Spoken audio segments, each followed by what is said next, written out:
किश्तवाड़ के जो हालात हैं वो आपके सामने हैं और दिन ब दिन अब ये तो अब हम मान के चलें कि जो लोग लापता हैं कोई 70 के आसपास, उनको अब जिंदा खोज के निकालना अब लगभग नामुमकिन बन रहा है। अब इन हालात में हमारी कोशिश रहेगी कि जितने ज़्यादा लोगों के हम डेड बॉडीज़ रिट्रीव करके कम से कम उनके घर वालों को दे सकें ताकि वो सही तरीके से उनके अंतिम संस्कार जो हैं वो कर सकें, ये हमारी कोशिश रहेगी।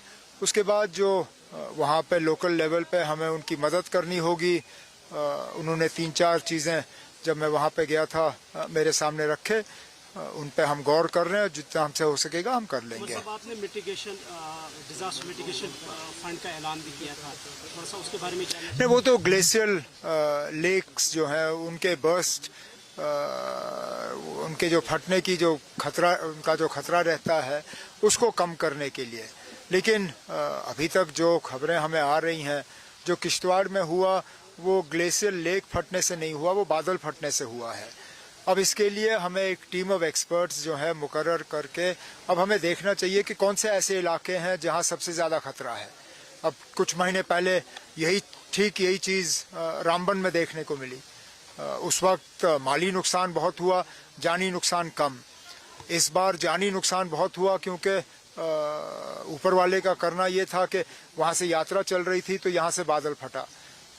लेकिन इस तरह के हालात दोबारा ना बने या अगर बन भी जाते हैं तो नुकसान कम हो, उसके लिए हुकूमत के तरफ से क्या क्या कदम उठाए जा सकते हैं, इसके लिए अब हमें कुछ एक्सपर्ट्स मुकर्रर करके उनकी एक रिपोर्ट उनसे मांगनी होगी।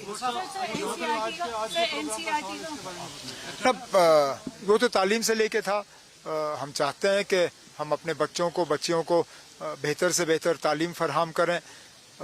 हम जानते हैं कि तालीम में कुछ खामियां हैं, कुछ कमज़ोरियां हैं, चाहे वो इंफ्रास्ट्रक्चर को लेके हो, चाहे दूर दराज इलाकों में टीचरों की कमी है, और जो नया इंफ्रास्ट्रक्चर आया है उस नए इंफ्रास्ट्रक्चर को किस तरह इस्तेमाल किया जा सकता है। जो बजट में हमने कुछ ऐलान किए थे मॉडर्न क्लासरूम्स के और K-12 स्कूल्स के, उसके बारे में, तो ये 1 डे वर्कशॉप है। मैंने तो इनसे यही कहा हुआ है कि ये अगर 10 चीज़ें एक रोड मैप के तहत 10 हमें अपनी सिफारिशें दें तो उस पर हम अमल कर लेंगे।